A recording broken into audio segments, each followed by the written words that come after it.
Hello everyone and welcome back to another tutorial. Today we're going to see how to place a bet on Bet365. Firstly, from the main menu, select Racing.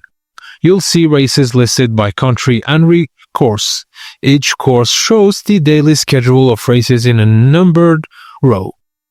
Now click on the race number you want, then a race card will appear showing horse number, skills, rider and trainer, weight and age, and form. On the right side, you'll see odds in yellow.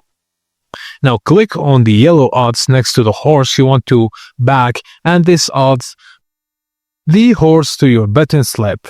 In the betting slip, click Set Stake and enter the amount you want to bet, then you'll see the potential winnings automatically update. And optionally, you can select each way if you want to cover both win and place positions. Now once you're happy, click Place Bet, and if you're not logged in, Bet365 will prompt you to sign in.